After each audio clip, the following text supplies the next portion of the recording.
Hello, everyone, and welcome to episode 12 of the Fork Fix podcast. I am Cheri Bant, and this episode is titled Healthy Living.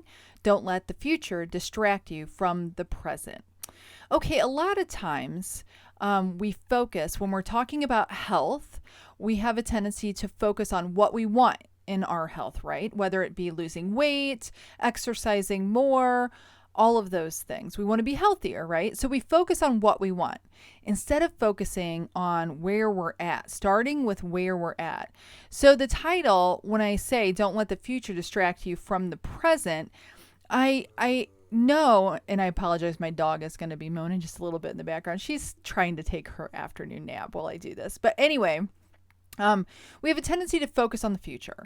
And so what happens is if we're trying to accomplish something that seems very challenging or something that seems hard, we have a tendency to give up very easily. I think this is why a lot of diets don't work for people. A lot of exercise routines don't work for people, and they will for a short time, but they end up being very difficult to sustain them because we end up focusing too much on the outcomes instead of the process, if that makes sense.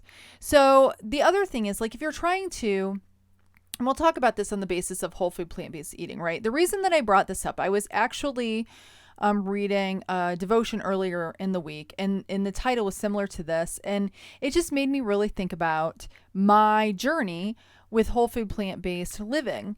And in the beginning, I really had no expectation for the outcome. The only thing I wanted to do was become healthy. And I started thinking about all the other times where I've tried something and then it didn't work. Well, it definitely worked for me. And I think I look back to those times and I just wanted to analyze a little bit, and I really felt like this fit. And this can fit like we let the future distract us from the present. I think that happens to us all the time, not just in health, but in our everyday lives. But anyway, if you're wanting to overcome or manage like chronic illness, or for me, I was morbidly obese when I started this whole journey. And if I would have I can remember knowing long ago how much weight I needed to lose. And I have to tell you, I would think about the weight that I needed to lose and I would stop before I'd start, because I was looking at what I just had no idea how I could get there. I had no idea because I'm looking at the end result instead of focusing on where I was at. This happens with exercise too. I think we have goals, and I have in my notes here, and we have goals, and goals are great, right? They're good. We do need some like vision for where we want to be, right? You need to have that. But I think sometimes it can be difficult because what really needs to happen is you have to have habits to be able to accomplish the goals. And it's better to have the habits than it is to actually probably have the goals. So we really want to look at all of like what goals or what vision you want for yourself. Just like when I started this, I just wanted to be healthy. And what I did was I just started where I was at and made some decisions on changing the way I was eating without any other expectation. I'll get to the expectation, without any real expectation as to what the outcome would be. And I did watch a lot of documentaries. I watched one, Forks Over Knives, in the beginning, and that's what motivated me to start this.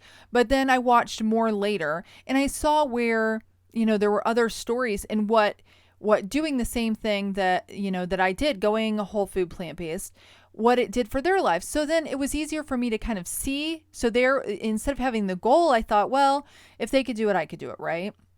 But I really didn't want to set myself up for failure. I just wanted to try it and see what happens. So that's exactly what I did. So this is the thing, though. Instead, if we focus in, if we don't think of ourselves as the whole person, I think in our society, this happens with nutrition. You have the nutrition label, right? And you have all the calories and the vitamins and the minerals and the protein and all the parts. Instead of just looking at the whole, we have a tendency in our society today to look at all the parts, right? So when it comes to weight, let's say you want to lose weight, that's all you're focusing on is losing the weight. So a lot of times you'll restrict your eating. guilty. I did that before eating whole food plant-based. You will exercise and exercise and exercise. Like, you don't exercise, and then you automatically make the decision at some point. And I know I'm not alone in this. Someone else out there has to be like this too, because I've done it lots of times. I'm going to start exercising. So tomorrow, I would start trying to do a mile on the treadmill, and I haven't even walked 10 minutes around the block for a long time. So my expectation, and like I said, we'll get back to that in a minute, was too great for the situation that I was in. I just jumped all in because I wanted to focus on getting all my exercise in, and then I end up burning out because, one, my body's not ready for that, right? And I'm not looking at the whole. What am I doing with my diet? Have I slept well enough? Are there other things in my life that I need to kind of address so that I can get more sleep and I'm eating better before I'm doing the exercise? So the thing is, the actions that get you to what you want, focusing on those. So, not getting distracted by the future, but staying in the present and focusing on what you can do every day. But this is the thing, you really have to fall in love with the process. So you need to add things in as they come. If you're making the decision to go whole food plant-based and you want to start changing your diet, don't do everything else. If you're not exercising right now, I'm not telling you not to, but focus on one thing at a time. Don't overwhelm yourself with too much, and then because you want to get that end goal that you have for yourself, or you saw somebody else, or you're listening to me and you're like, she's lost 90 some pounds, and if she did it, I can do it, and you absolutely can. But and this goes right into my next thing. What happens is we fall into the comparison trap. But let me jump back once before I go there. You really need to get yourself into a situation where you fall in love with the process of what you're doing, where you love the habits that you have in your life, where you look forward to, whether it be like morning lemon water, afternoon apple, afternoon walk, sleeping, going to bed at 8:30 or 9 o'clock every night. Those kinds of things. You finding those habits and falling in love with those habits will get you to helping you manage and overcome chronic disease, helping you lose weight that you may need to lose, those kinds of things. Okay, so let me go into the comparison trap because that's what I have next on my notes. Let me get a little sip of water here too. The comparison trap. And now we're talking about health here, right? But this is every day, guys. This is something, and I am not going to lie, I am guilty of this as anybody else. It's hard to not be, because we see on social media, it's what everybody wants us to see. I haven't taken pictures here of, you're seeing like back here if you're watching on video on Spotify or YouTube, but you're not seeing what's in front of me, which is a very messy desk. And I would take this off the stand and be like really transparent right now, but it'll like completely mess up what I'm doing. But anyways, what I'm saying is, with social media, you don't see people, you only see the front stage, the what people want you to see on the stage versus what's behind the scenes, all the stuff that happens behind the scenes. So we have a tendency to look, and it always seems like, so-and-so's doing this and they're doing really good. And then we compare ourselves to them. But this is the thing. Each one of us is so different. It's just like even my whole food plant-based journey, you could do exactly the same things, and I know you will benefit from them, but it might not be the same results, because you're not the same person. You're not, and if you're not, maybe you can't walk as much as I do. Maybe it's hard for you to do, commit to the whole food plant-based lifestyle 100%, and you're doing it in smaller increments and bringing, the fruits and vegetables in as you can. So then you can't expect to get, have all of the benefits of that without being able to put in 100%. But this is the thing. Don't get discouraged. Just know that you're building your health, your whole health in that process. So don't, and I'm taking my own advice here. Don't always look to other people and feel like, they're doing this, I should be doing that. They're doing this, I should. Just find the things that you want to start and start those, and just kind of let what everybody else is doing. Unless it's something to educate you and build you up in your journey, I would just try to ignore it. Try not to compare. But just know that if you're making good choices for yourself, you're going to benefit from them. There's no way that you won't. So the last thing, and this won't be too long today, but the last thing I want, and this is kind of a big thing, and I think that this has a lot to do with happiness just in general, overall health and contentment and happiness in our lives. And I know it has in mine. The number one thing where I usually end up disappointed or upset, either with myself or other people, is unmet expectation. And a lot of times we may not write down like our goals that we have in the let's say, and I didn't do this in the beginning because I didn't really have any. I just wanted to be healthy. Remember, that's what health. That was just it for me. I didn't want to feel like crap anymore. And I didn't want to have to go on insulin or other medication, metformin or something like that for diabetes. I wanted to do whatever I could to avoid that. So that was my motivator. Plus, after getting out of the hospital, I didn't want to end up there again. That was certainly a kick in the ass, right? But a lot of times in our head, and I talked about this last week, I said, the little voice in your head, we will still set ourselves up with what we expect from ourselves. So, and I think sometimes, if you're an overachiever kind of a person, I think sometimes it's easier to give up, even though you're an overachiever, because you set such a high level of expectation for yourself that sometimes it's hard to accomplish it, not completely, but in the time that you're thinking. So in your mind, you're thinking, I want to be this and this by this time. And even if that's not something that you document, it's still something that you think. So if you're not, let's say you want to be down 10 pounds, 20 pounds, whatever, and you get on the scale and you're not making the headway like you thought you were, then you get disappointed, right? And discouragement sets in. And then I think that can set you back. I think it can end up then, if you didn't listen to last week with the negativity, and excuse my French, it could end up the shit talker starts in. And then that's when you start to make poor choices because you're not confident in what you're doing.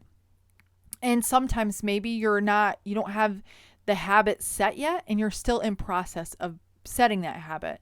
So you're more vulnerable to giving up or making choices that you won't feel really good about because you're kind of, it's like self-sabotage, right?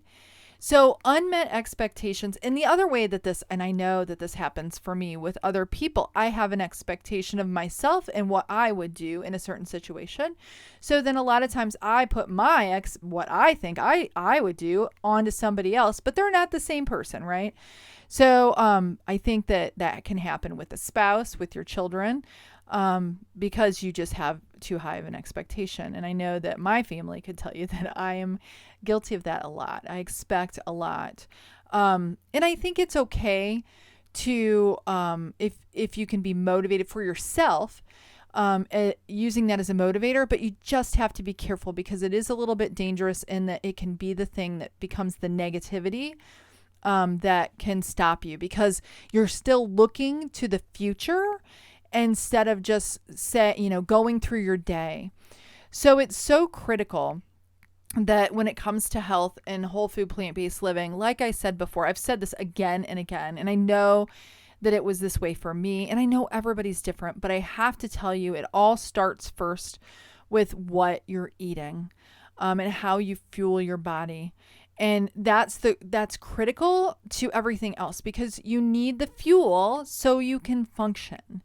And I think that needs to be the first focus for everyone.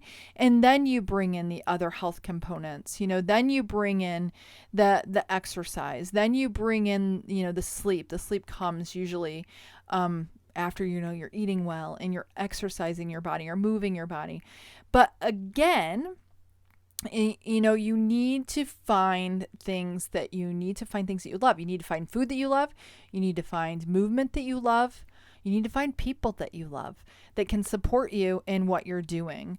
And I'm always here. So if you ever need an ear, or if you're having any struggles or you're having any questions, don't hesitate to reach out. You can always message me on any of the social medias. You could always email me. It's actually still Bantz on Plants, BANDTSON, plants with an S, at gmail.com. You can email me there. But yeah, I would be happy to help you in your journey wherever you're at. But just take it one day at a time, even one meal at a time if you have to. And congratulate yourself. Pat yourself on the back when you make good choices, because you are worth it. You're worth the choices. You're worth not overthinking it and just walking through your day, doing things that will help you become healthier bit by bit. Yeah, that's it. That's all I got today, guys. That was kind of a short one. So I hope this was helpful. You can check out on my latest blog post. I shared the documentaries that I absolutely love that have really set me along on my journey. And if you're a visual learner, you got to check some of those out. And some of them aren't the super popular ones. I've kind of stumbled upon a few that are really, really informative. So if you like to do a little binge documentary watching, hop over to theforkfix.com/blog, I think it is. Or you can just click on that main page and then you can see the Forks Over Knives image. Click in there and you can see all the links. And I have where I watch them or where they're available. And quite a few of them are free. You don't even have to subscribe to any of the platforms to be able to watch them. So check that out. Follow along on social media there on Facebook and Instagram if you don't follow us already. And I'd love to hear your feedback on this. If you would like to give a review, I would love that as well. So anyways, thanks for listening or watching. If you're watching on YouTube, I appreciate you. And I will be back next week. And remember, don't be screwed by food. Eat whole food, plant-based. I'll see you later. You have a great one. Bye now.